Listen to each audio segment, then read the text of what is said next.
विमल पोलो जुबा केसरी, हर पल मनाओ केसरी त्योहार। हो रहा है, ये इलेक्शन फ्री एंड फेयर है कि नहीं है, और ये सवाल पूछा जाना इसलिए जरूरी है कि ना हम श्रीलंका हैं, ना हम बांग्लादेश हैं, ना हम पाकिस्तान हैं।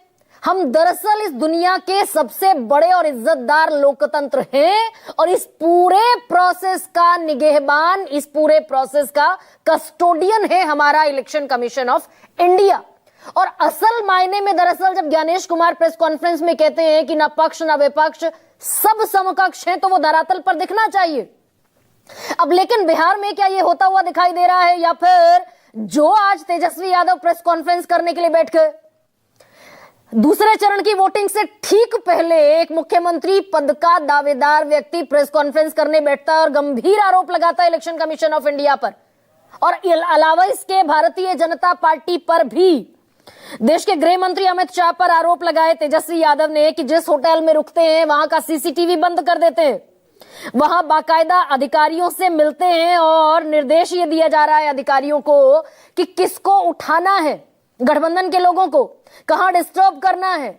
बड़े सारे अधिकारियों को बुलाया जा रहा है। भाई पटना में क्या काम है देश के गृह मंत्री का अब, लेकिन यहां अधिकारियों को बुलाया जा रहा है, बड़े अधिकारियों को, मुख्यमंत्री के घर से बगैर मुख्यमंत्री को बताए हुए। यहां बड़ा कमाल बारीक पॉलिटिक्स भी कर रहे हैं तेजस्वी यादव। मुख्यमंत्री नीतीश कुमार को सेफ गार्ड करते हुए दिखाई दे रहे हैं कि मुख्यमंत्री को बताए बगैर उनके घर से बड़े अधिकारियों को फोन जा रहा है, दिशा निर्देश दिया जा रहा है। लेकिन जनता एक पांव पर खड़ी हुई है, मुंह तोड़ जवाब देगी। ये बड़ा आरोप लगा रहे हैं तेजस्वी यादव कि जिस होटल में रुकते हैं वहां का कैमरा बंद करा देते देश के गृह मंत्री। और दूसरा आरोप जो लगाते हुए दिखे तेजस्वी यादव कि जितने पुलिस ऑब्जर्वर्स हैं जो लगे हुए हैं इलेक्शन ड्यूटी में, उनमें से ज्यादातर, बल्कि वो कह रहे हैं कि सिर्फ बीजेपी रूल्ड स्टेट से और एनडीए रूल्ड जो स्टेट है वहां से ही सारे पुलिस ऑब्जर्वर्स मंगाए गए हैं। बाकायदा लिस्ट जारी कर दी तेजस्वी यादव ने, अगर वो लिस्ट दिखाएं हम लोग। वो कह रहे हैं गुजरात से 27, उत्तर प्रदेश से 40, मध्य प्रदेश से 30, आसाम से 15, महाराष्ट्र से 25, छत्तीसगढ़ से 15, राजस्थान से 10, मिजोरम हरियाणा से 8, नागालैंड से 15, मेघालय से 7, गोवा से 6, त्रिपुरा से 5, उत्तराखंड से 4। टोटल जो 208 कंपनीज लगाई गई हैं पुलिस ऑब्जर्वर्स की, वो सब बीजेपी रूल्ड स्टेट से है। एनडीए शासित राज्य हैं, वहां से मंगा लिए गए हैं सारे पुलिस के जवान। और ये दरअसल हो रहा है अमित शाह के इशारे पर। ये भी बिल्कुल क्लियर कट कहते हुए दिखाई दे रहे हैं तेजस्वी यादव। तो इलेक्शन कमीशन को टूल बना दिया भारतीय जनता पार्टी ने, और इलेक्शन कमीशन मर गया है। बीजेपी पाप करती है, उसको एसआईआर उस पर माफ कीजिए, इलेक्शन कमीशन उस पर पर्दा डालता है। तो election Commission of India tool बन गया है, बीजेपी पाप करेगी और इलेक्शन कमीशन ऑफ इंडिया उसे धोता रहेगा। इस तरह की चीजें आज बोलते हुए दिखाई दिए तेजस्वी यादव। अब लेकिन इसमें बौखलाहट में घूम रहे हैं तेजस्वी यादव, ये आरोप बीजेपी लगा रही है। अब दरअसल आज एक इस प्रेस कॉन्फ्रेंस का एक लूप होल भी आपको बता देती हूं। बाकायदा पंजाब से पुलिस फोर्स लगी हुई है, उसका नाम लेना भूल गए तेजस्वी यादव। विपक्ष शासित प्रदेश है पंजाब, उसका नाम लेते नहीं दिखाई दिए। लेकिन रिपोर्ट ये कहती है कि जितने भी पुलिस ऑफिशियल्स वहां पर हैं, पुलिस पर्सनल, उनमें से 68% बीजेपी रूल्ड स्टेट से हैं। 68%, ऑलमोस्ट 70%। तो इससे क्या चुनाव की निष्पक्षता पर गंभीर खतरा खड़ा होता है क्या, या फिर बौखलाहट में घूम रहे हैं तेजस्वी यादव कि भाई पहला फेज तो डन एंड डस्टेड हो गया, महिलाओं ने वोट दे ही दिया ज्यादा बढ़ चढ़कर। तो बौखलाहट है, या फिर जमीन पर बहुत सारी चीजें ऐसी दिखाई दे रही हैं जिनसे शक होना लाजमी है। भाई समस्तीपुर के सरायगंज में वो जो बहुत सीक्रेटिव, बहुत गोपनीय पर्ची होती है जो ईवीएम से निकलती है, वीवीपैट ईवीएम से जुड़ा होता है, उससे पर्ची निकलती है कि मतदाता ने किसको वोट किया। वो वीवीपैट की पर्चियां समस्तीपुर के सरायगंज विधानसभा क्षेत्र के केएसआर कॉलेज के पास बिखरी हुई मिली जबरदस्त तरीके से।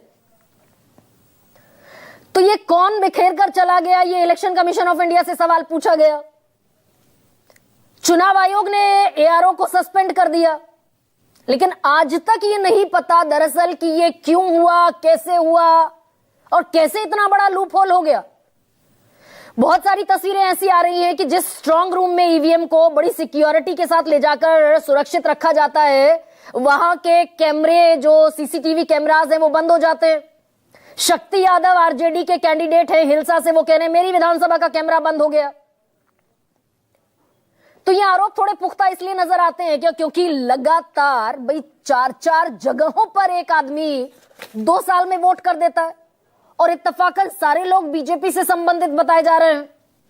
ये प्रभात कुमार जो, और ये आरजेडी ने ही अपने सोशल मीडिया अकाउंट पर सब जारी किए, तस्वीरें दिखाइए ना वो। अब इस कैमरा के बाद आ जाइए उन लोगों पर जो एक एक जगह नहीं बल्कि 4-4 जगह वोट कर रहे हैं। ये प्रभात कुमार है, इन्होंने बिहार में किया, 2019 में उत्तराखंड में किया, 2024 में उत्तराखंड में किया, 22 में म्युनिसिपल कॉर्पोरेशन के चुनाव में भी इन्होंने वोट किया। एक महिला है, ये 2024 में महाराष्ट्र में वोट कर रही थी, 2025 में बिहार में वोट करने आ गई। अलावा इसके, और ये एक एग्जाम्पल नहीं है, ऐसे ढेरों उदाहरण है। बीजेपी पूर्वांचल मोर्चा के दिल्ली के प्रदेश अध्यक्ष संतोष, ये भी 1-2-3 जगह वोट डाल रहे हैं। राकेश सिन्हा राज्यसभा के सांसद रह चुके हैं बीजेपी के कोटे से, वो भी दिल्ली में भी वोट करते दिखाई दिए थे, बिहार में भी वोट करते दिखाई दिए। तो ये दरअसल भीखू भाई दलसानिया, जिसका बड़ा मुद्दा भी बनाया आरजेडी ने कि गांधीनगर में वोट किया था 2024 में, यहां आए, अपना वोटर लिस्ट में यहां पर नाम दाखिल करा लिया। तो ये दरअसल कुछ सवाल हैं क्या? और इसके इतर एसआईआर पर दुनिया भर के सवाल तो सुप्रीम कोर्ट ने उठाए। भाई छोड़ दीजिए ना विपक्ष को भी, आरजेडी को, कांग्रेस को छोड़ दीजिए। सुप्रीम कोर्ट ने कहा टाइमिंग में गड़बड़ है, एसआईआर की चुनाव से 2 महीने पहले नहीं कर सकते। एसआईआर हुआ, जिस दावे के साथ चुनाव आयोग ने एसआईआर कराया वो उस दावे की भी हवा निकल गई। एक भी घुसपैठिया चुनाव आयोग ने नहीं बताया कि ये पकड़ा गया है एसआईआर में। अब इसमें एक और चीज लेकर आए तेजस्वी यादव, वो ये कह रहे हैं कि चुनाव आयोग 4 दिन बीत गए, 6 तारीख को मतदान हुआ था, आज 10 तारीख को हम प्रेस कॉन्फ्रेंस कर रहे हैं, आज तक महिला और पुरुष का वोटर टर्नआउट कितना रहा ये बताया ही नहीं चुनाव आयोग ने। जब मैनुअल हुआ करता था सारा सिस्टम, इतनी टेक्नोलॉजी नहीं थी, तब एक दिन में डेटा सारा हाथ में आ जाता था। फिर यहां पर ले आए प्रधानमंत्री मोदी को और अमित शाह को कि दरअसल ये मोदी और शाह का सिस्टम है। मोदी और शाह के जमाने में चुनाव आयोग का हाल क्या कर दिया गया है। अब कुछ गंभीर सवाल, भाई तेजस्वी यादव एक पॉलिटिकल पार्टी है, चुनाव लड़ना है, झूठ सच साम दाम दंड भेद सब चलता है, लेकिन यहां कुछ आंकड़ा आपके सामने मैं ये रख दूं जो वोटर टर्नआउट पर तेजस्वी यादव कह रहे हैं भाई महिलाओं का पुरुषों का दिया ही नहीं। कितनी महिलाओं ने वोट किया, कितने पुरुषों ने वोट किया, 4 दिन बीत गए। चुनाव आयोग कह रहा है कि जिस दिन फाइनल वोटिंग होगी यानी कि कल, उसके बाद हम ये सारा डेटा सामने रखेंगे। तो डेटा अगर है तो जो चुनाव आयोग बहुत सारे सवालों के दायरे में आज की तारीख में है वो सामने रख दे। बहुत सारे सवाल हैं। हरियाणा में 25 लाख वोटों की चोरी का बड़ा सवाल अभी तक बना हुआ है कि भाई एक फोटो पर 200 लोगों के नाम कैसे वोटर लिस्ट में रजिस्टर हो सकते हैं, सवाल है। और महाराष्ट्र का सवाल है, ये हमारे फॉर्मर सीईसी एसवाई कुरैशी उठा चुके हैं कि 12% से ज्यादा मतदान बढ़ गया। जिस दिन वोटिंग हुई उस दिन 55% मतदान था और 12 अगले दिन हो गया 67%। वो कह रहे हैं कि ये 67% जो हुआ ये आज तक मेरी समझ से परे है कि जब रियल टाइम डेटा उस दिन दे दिया गया, 17C फॉर्म भरकर दे दिया गया, ये अगले दिन 12% मतदान कैसे बढ़ गया। केंद्र में मंत्री हैं निर्मला सीतारमण, उनके पतिदेव भी हैं और अर्थशास्त्री भी हैं, बड़े शानदार, बड़े रिनाउंड अर्थशास्त्री माने जाते हैं, इकोनॉमिस्ट। वो ये कह रहे हैं कि महाराष्ट्र में जिस दिन वोटिंग हुई 5 बजे तक आंकड़ा था 5, यही वाला आंकड़ा मैं आपको दिखाने वाली हूं। वो कह रहे हैं कि जिस दिन वोटिंग हुई उस दिन 58.22% था आंकड़ा वोटर टर्नआउट का। ये खेल दरअसल समझिए वोटर टर्नआउट है क्या। 11:30 बजे उसी दिन रात को वोटर टर्नआउट बढ़ गया 65.02%, यानी कि टोटल 7%। और ये बढ़ता रहा। जिस दिन काउंटिंग हुई 23 तारीख को, 3 दिन बाद, तब तक भी बढ़ता रहा और बढ़कर हो गया 66.05%, यानी टोटल इंक्रीज ऑफ 7.83%। अब सामान्य दर्शक ये समझ ले कि लगभग 8% वोटर टर्नआउट बढ़ने का महाराष्ट्र पर क्या असर हुआ। वोटर बढ़ गए 70 lakh. To be more precise, total जनसंख्या में अगर लगभग 8% का वोटर टर्नआउट बढ़ा तो इसे वोटर में कन्वर्ट करके ये नंबर होता है 75,97,067, यानी कि टोटल लगभग 76 लाख वोटर बढ़ गए 3 दिन में। तो यानी 5 बजे के बाद, शाम 5 बजे के बाद 76 लाख लोग लाइन में लगे हुए थे और इसका जवाब आज तक नहीं आया कि भाई ये 76 लाख लोग कहां से गए। अब इसी पर बिहार में बवाल हो रहा है। कपिल सिब्बल कह रहे हैं भाई 4-6 हजार लोग फेक वोटर्स भेजे जा रहे हैं बिहार में ट्रेनों में भर कर, और बीजेपी के जिला अध्यक्ष जो हैं उनको टिकट बांट रहे हैं। 6,000 लोग ट्रेनों में भर कर भेजे गए, फेक वोटर हैं। काम ही यही है, प्रोफेशनल वोटर के तौर पर जाइए, वोट कीजिए, वापस आ जाइए। फेक एपिक आईडी है। तो सवाल बहुत सारे हैं और I am not keeping Election Commission of India under the dock, लेकिन सबसे बड़ा सवाल यह कि जब सवाल है और जवाब सिर्फ चुनाव आयोग दे सकता है, तो आइए कम से कम इस क्रेडिबिलिटी पर भाई जो सवाल उठाना है उनको रसीद कीजिए तमाचा। इसी पर आज चर्चा करने वाली हूं, कुछ बयान आपके सामने रखते हैं। पहला चरण का मतदान कब हुआ? 6 नवंबर को। 4 दिन बाद भी आंकड़े जो है सार्वजनिक नहीं किए गए हैं। 208 कंपनियां भाजपा शासित राज्यों से उनकी पुलिस आई है। पटना में लगातार कई दिनों से डेरा बनाए हुए, कई बड़े बड़े अधिकारियों को बुलाया गया है, निर्देश दिए गए कहाँ डिस्टर्ब करना है, किन किन व्यक्तियों को चुनाव से पहले उठाना है। तो ये बौखलाहट बताती है कि ये लोग जाने वाले हैं। बंगाल, झारखंड, पंजाब से क्यों आया ये उन्होंने नहीं बताया।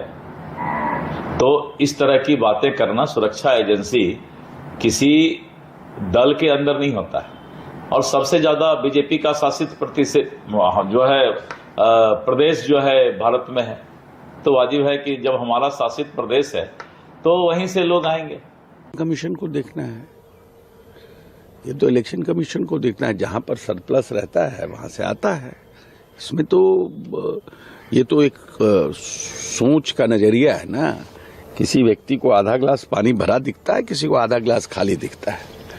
तो ये तो इलेक्शन कमीशन कंफर्टेबल जहां से रहता है, जहां सरप्लस है, जहां पर स्ट्रेस नहीं है, जहां टेंशन नहीं है, वहां से फोर्स को मंगाता है। अब जेडीयू में पार्टी बनने को ही तैयार नहीं है, वो कह रही है इलेक्शन कमीशन ऑफ इंडिया का मैंडेट है। अब ऐसे में आज का सबसे बड़ा सवाल आपके सामने रखते हूं। चुनाव आयोग पर तेजस्वी को नहीं विश्वास, अब जनता से बढ़ी आस। और दूसरा सबसे बड़ा सवाल, क्या फंस गया बिहार का चुनाव? दूसरे चरण की वोटिंग से पहले पक्ष और विपक्ष दोनों को तनाव।